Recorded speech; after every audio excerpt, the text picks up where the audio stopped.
Have you forgotten about the divine aspect of yourself, about your higher self, about the voice of guidance inside of you, spirit, whatever you want to call it? Have you forgotten that that layer of yourself exists? I want to explore with you in a series of videos um, how we can reconnect and realign with with that higher divine aspect of ourselves. And today in this video, I specifically want to talk about how we can hear the voice of guidance from the divine aspect of ourselves. Um, so this is an answer to a very specific question, and I do encourage you to leave comments and questions so that I can get a sense of, what you'd like me to address. Okay, so the first thing I want to say is that your spirit, your higher self, the divine, is not 100 feet away from you. It is not in another plane of existence. It's not in another dimension. It's not some hidden in some place deep inside of you that you have to uncover, that you need to be necessarily initiated into. There's no secret passcode. There's no particular ritual to get back in touch with this aspect of yourself. The problem that we have nowadays is that we tend to think of this as a separate part of our being, of as a aspect of our being that we have to attain, that we have to merit, and you don't. It is, it's so close to you, there's nowhere to go. So there's nothing really that needs to be done, which is a little paradoxical, because the doing action, if I had to give you a list of step one, step two, step three, what should you do, they're all forms of not doing. Okay, so first let's clarify what is the divine aspect of yourself. It is not something to be attained, like a degree or some sort of certification on something. The divine aspect of yourself is a misnomer. It's a term that we came up with, and it artificially creates a second self, right? So we have started to create the self with a capital S, the higher self, the inner spirit, whatever, as an unattainable second being. And the really messed up thing about that is that that is not the second being. We are the ego, the illusory self, the mind, the fear-based constructs that we have of ourselves. That's the separate, the secondary illusory self that we need to work on. So we're spending all of our effort trying to figure out how to get over there to this thing. But the truth is, we have to spend our effort trying to figure out how to not be this other thing that we have created. Okay, so let's start at the very beginning. You are spirit. You have always been spirit. You were born as spirit, right? When you are, let's go back in time. When you were 1 minute old, you were completely in touch with spirit. You were very jarred, obviously, by the physical introduction to the world, but you were not separated from the better version of yourself. When you were in the womb, when you were prior to conception, when you were thinking of maybe coming to this earth, you were not separate from spirit. What you called yourself is spirit. There was only one being, spirit.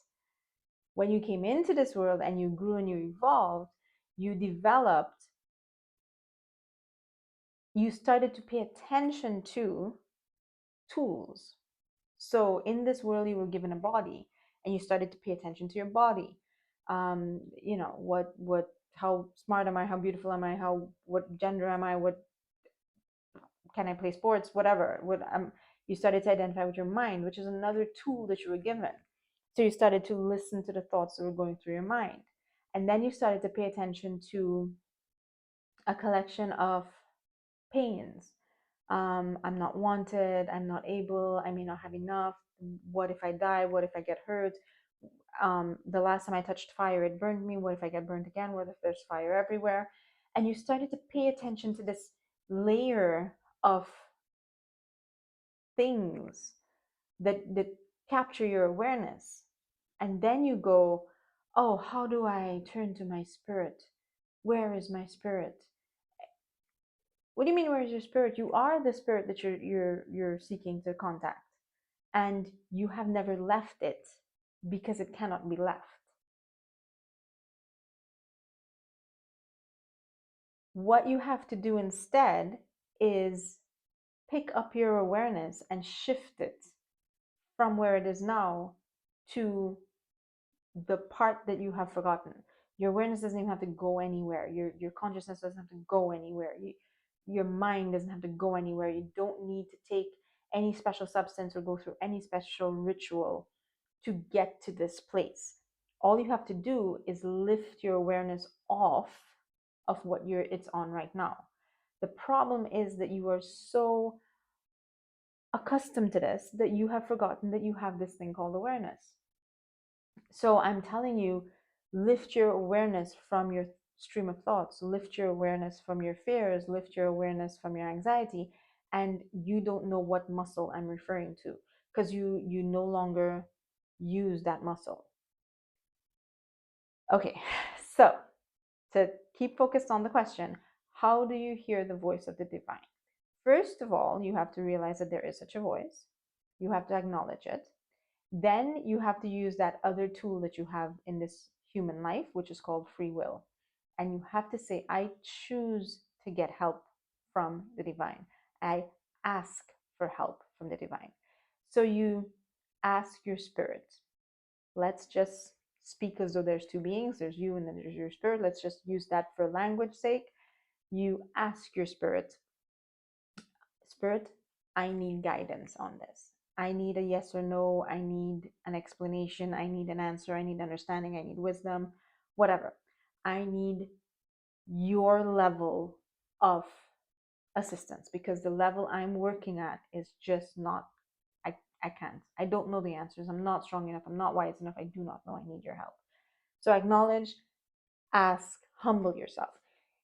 Take your free will and say, everything that I consider myself or understand myself to be, I choose to step aside and allow for higher guidance. That is literally, it's the first step, but it's also the most important step.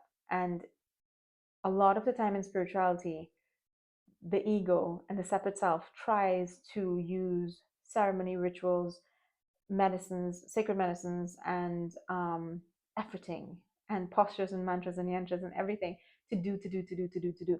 But the only way to reach the spirit is to allow the spirit, and the only way to allow the spirit is to step aside. Every single thing that you think you are right now needs to slide to the side, and it is an act of ultimate humility, and it's it's essential, obviously. It's humility, and it's a commitment you have to make, because in the process of doing this, in the beginning it's going to be a process. Eventually, when you get used to it, you can listen to your spirit every single second, but at first it has to be like a meditation and a whole step one, step two thing. And during the process, what you are is going to rise up again.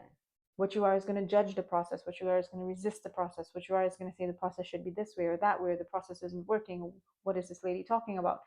So you have to be so committed to stepping aside that you continue to step aside while this part of you is insisting on being like, no, but what about, and you're like, no, I'm stepping aside. I'm stepping aside. I want to hear spirit. I want spirit to act through me right now. So that is honestly, I mean, I just broke up one step into two steps, but it is the only step, right? Choose and allow this to happen. In the very beginning, if you're unfamiliar with the process, I'll take you through a few steps that you can go through. But ultimately, what it works out to be is that after a while, when you get used to this feeling, this, I call it a slide or a glide to the side, and this sort of light beams through you, it can eventually be done just automatically. So I don't want you to feel like it is a series of steps, but I'm going to take you through, I'm going to break it down in steps for you so that you understand what needs to happen. Okay, so first of all, this you that you have become, that is trying so very hard to do everything and figure everything out, we call that the ego, but I don't want us to get lost in terms. So this ego of yours has to stop, and it has to stop everything that it's doing. So it has to stop trying, it has to stop trying to figure out, it has to stop strategizing, it has to stop worrying, it has to stop fretting, it has to stop um, analyzing what is the best scenario. Should I do A or B? Is B better than A? Which one will give the best returns? What is the return on investment? All these thoughts come from the ego believing that the harder it tries, the more likely it will be to succeed by its efforts, either by its physical muscles or by its mental muscles. And neither of those things are what you're seeking help with right now. You're seeking help from a layer of consciousness. So all the effort has to stop. And when you're trying to hear the voice of spirit, you will know what is not the voice of spirit, which is the voice of your ego sneaking in when it comes up with fears like, oh, I'd never succeed with that. That's not a good idea. Or when it comes up with strategies like, I don't think that's the wisest idea. I think the other idea is wiser. So you have to recognize that these layers of doing and of fearing are all, in their multiple forms, are all from the ego. And you have to choose to let that go. And every time those little whispers pop up in your mind, you have to choose to ignore it. In the beginning, it's so difficult. I used to just blow it away. Like, just, you're trying to sit in stillness, and these thoughts are popping up, and I would go like blowing out a birthday cake. You have to blow it away. Um, and again, that is an exercise of your will. So, if we're going to break this down into steps, the first thing you want to do is sit in stillness somewhere, wherever. It doesn't have to take more than a few minutes, but find a place of quiet and get into meditation in whatever way you understand that. What I do is I find my breath, I listen to the sound of my breathing, and with my breathing, I choose to relax my body. I choose to feel relaxation through my body. And I choose to go deeper and deeper into myself in listening to my breathing. So, what this is doing is it's removing your mental concern over your physical form, over the room that you're in, your physical survival. It's removing your awareness. Remember that muscle called awareness? It's lifting awareness from the five senses. So, you're not listening to what's happening on the TV or with your neighbors quarreling, whatever. You're not listening to this. You're not looking at this. You're not this. You just go inside, inside, inside. So you take your awareness off of the body. You take your awareness off of the mind. You take your awareness off of your to-do list. You take your awareness off of your specific surroundings, right? And you do this. The easiest way to do this is by listening to your breathing. Just focus your awareness completely on your breathing. Don't mistake this as a breathing exercise. This is not necessarily something like pranayama where you're like, 3 big breaths and 2 small breaths, and I'm going to. No, no, no. That's more doership. This is an exercise in awareness. Am I aware of all the things going through my mind, or am I aware of my breathing? That muscle I said that you forgot you had and you don't know how to lift it off of the contents of your mind, you don't know how to lift it and put it, by forcing yourself to be aware of nothing else but the act of breathing, you have found the muscle called awareness, and you have lifted it off of the stream of thoughts in your mind. Boom. Immediately, what that does is that the stream of thoughts in your mind are not the information that's coming to you. They're always going to be there. The thoughts do not stop. You placing your awareness on them will stop. So there will always be like a child trying to get your attention or something. There's always going to be a little whisper in the back going, you should be worried about this. You should think about this. I believe that the best strategy is this. And you recognize that that is the voice of the ego, because such thoughts of fear, thoughts of separation, thoughts of limitation, are the characteristics of the ego's thoughts. You are listening for a higher thought. Also, the ego and the mind really can only think of the same thing over and over. It even imagination and iteration and, designing new things are really just forms of designing old things. So when you hear this voice of spirit, you're going to know one, it's not based on fear, it's not based on separation, it's not based on limitation. And it's going to be so original. You're going to be, well, that wasn't in my basket of thoughts. That wasn't in the thoughts that I was just kind of shaking around and listening to over and over. That's a new one. And that's how you know it's not from the ego, because it is new. So we set our will, and then we silence ourselves using awareness of the breath to take our awareness off of the stream of thoughts that are coming from the ego. And then we just expect. The act of expecting to hear guidance, the act of being grateful that guidance exists and that guidance is coming, is an act of faith. And that's how you, ultimately, it's the final step. It's how you know that, it's how you, okay, so we were trained to think that praying, let's call this process praying, that praying is where you convince God to please answer you, and where you make yourself worthy to please God enough to answer you. That's not how it works. The answer is always there. The guidance is always there. Your spirit is always, always. You do not have to ask the sun to turn on light. Spirit gives. Spirit sends consciousness. Spirit sends energy. Spirit sends creativity, sends inspiration all of the time. But if you want to use old fashioned words like worthiness, the worthiness equation, formula, recipe is ask, listen, expect, receive. So set your free will, stop listening to what the mind is saying by lifting your awareness off of it, by placing your awareness on the breath as a way to enable you to lift your awareness off of the thought streams, and then expect the answer, and then receive the answer. The answer is not going to come like a great big booming voice from the sky, right? There's not going to be some miraculous writing on the wall kind of thing. Your act of faith, of knowing that help is always there and expecting that help, is what will allow you to realize that that other thing that pops into your awareness is the voice of the divine. This tragic truth is that the voice of the divine is constantly, forever with us, and we don't listen to it. So the moment you create that state where the voice of the divine is allowed to be heard, you will hear it.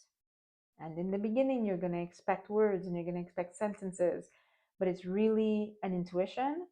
And ultimately, it's really a yes or a no. It's really more of a sort of a no or yes. It's a tug, like, sort of classical ballroom dancing. The way the person who's leading leads is with like their hand, and there's just like a little, and you can feel, okay, we're going this way, or not a pressure and more of a lean, and you go, oh, we're going that way. And it's a just a little tug, push, release, resist, not resist. I don't want to use the word resist because resist is associated with fear and the ego, but it's it's it's yes, no, as an impulse of energy, but you can also interpret it in different ways. Some people will actually hear words and sentences, some people will see images and visions, some people will just get ideas that they can write down, whatever it comes to you as. But you do have to accept it. You do have to say, yes, this is it, and go with it. So I don't want to make this video too long. I want to end it now, but there's so much more we can talk about everything from not identifying with the stream of thoughts in our minds, where that stream of thoughts comes from, all this trouble that it causes in our lives, finding our inner guide, our inner state of spirit, or what were we before the ego took over. I want to talk about all of that, and I'm going to do a whole bunch of videos on this. So please do subscribe to this channel if you're interested in these things. And if you want to know more, there's so much more that I'm doing. If you want to support my work, Check in the description. So I recommend you sign up for the newsletter because there's so much coming up. I wrote a book that's going to be launched soon. I have workshops that are coming up. I have all sorts of different things. It's all in the description. Just sign up for the newsletter and you will get to know about these things as soon as they come out. And there should be YouTube videos a few times a week. So please leave a comment and let me know what you think about all of this. Let me know questions that you have. It really helps it helps to inspire the next video, because sometimes the voice of the divine comes as a question in the comment section. So thank you again. And I look forward to seeing you again tomorrow. Have a wonderful day, everyone.